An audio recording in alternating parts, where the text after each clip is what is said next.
ముందుగా గద్దరన్నకి హృదయపూర్వకంగా నివాళి తెలియజేస్తూ ఈ కార్యక్రమానికి నన్ను ఆహ్వానించిన యాదగిరి అన్నకి నేను ప్రత్యేకంగా ధన్యవాదాలు చెప్తా ఉన్నాను.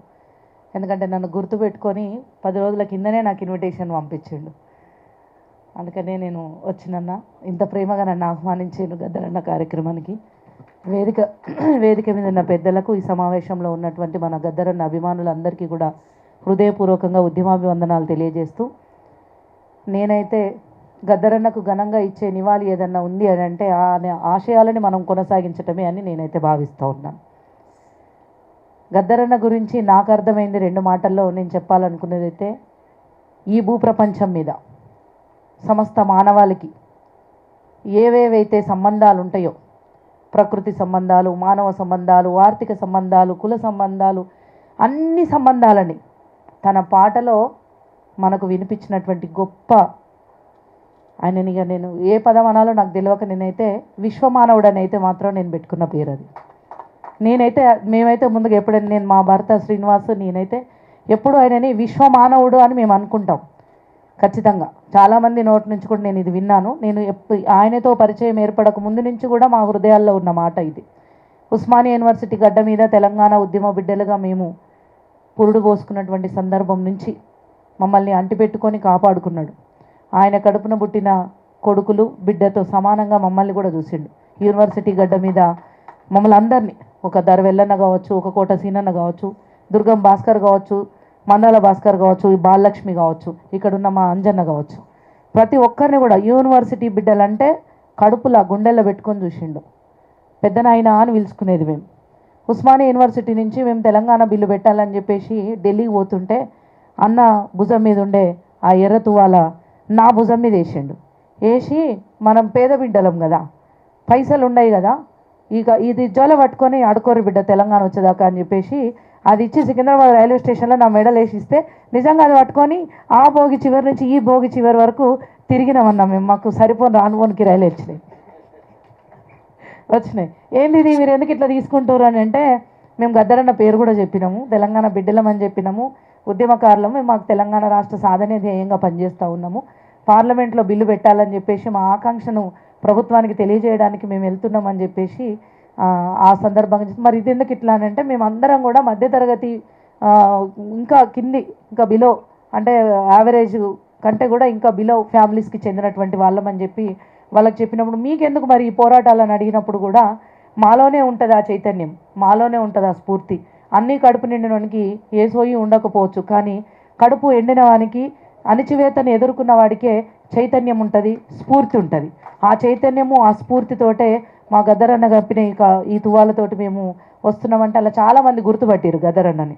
అట్లా మేము ఏసీ భోగిలకు కూడా మమ్మల్ని రానియకపోతే మేము ఉస్మానియా యూనివర్సిటీ తెలంగాణ ఉద్యమకారులము అని ఇట్లా మా పేరు చెప్పగానే, అవునా మీరు ఉస్మానియా యూనివర్సిటీ మేము కూడా చూస్తున్నాం టీవీలో అని చెప్పేసి ఎంతో అభిమానంగా వాళ్ళు దగ్గర తీసుకున్నటువంటి సందర్భం. మేము అడుక్కుంటున్నామని అనుకోలే, వాళ్ళ అభిమానాన్ని తీసుకుంటున్నాం అనుకున్నాం మేము. అట్లా మేము అంటే గద్దరన్నతో మాకు చాలా అనుబంధాలు ఉన్నాయి.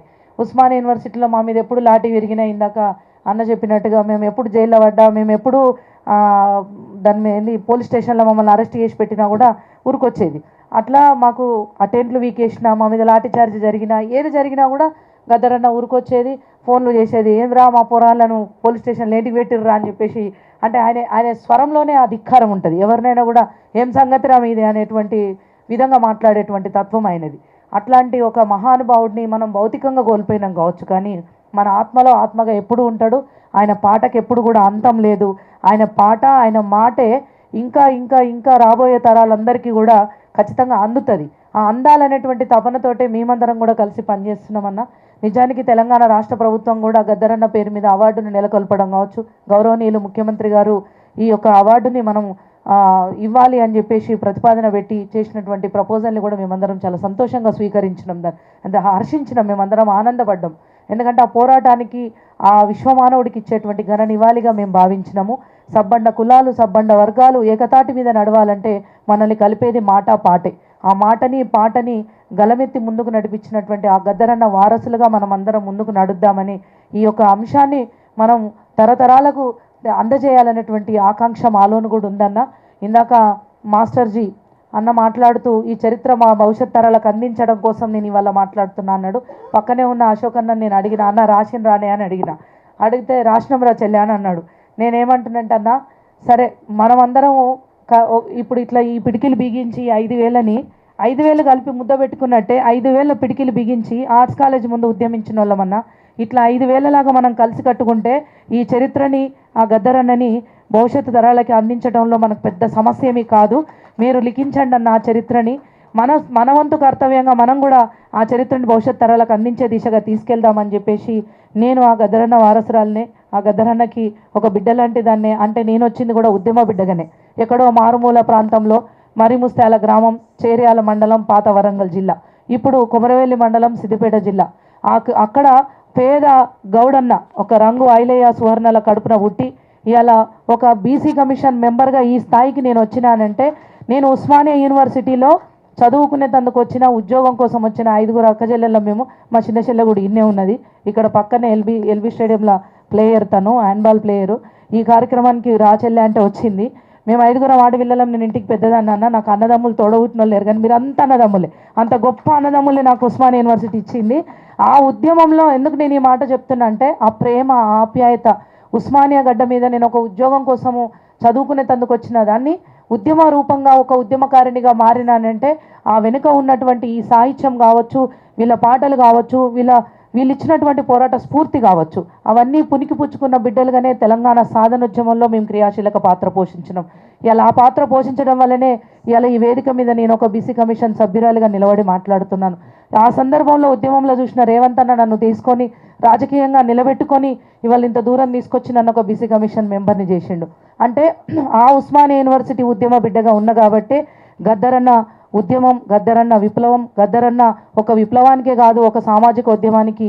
ఇలా బుద్ధుడు, ఇవాళ పూలే, అంబేద్కర్, అక్కడ జీసస్, ఎంతోమంది మహనీయులు చెప్పినటువంటి అంశాలన్నింటినీ కూడా పాట రూపంలో మనకు అందించినటువంటి గొప్ప మహానుభావుడు గద్దరన్న.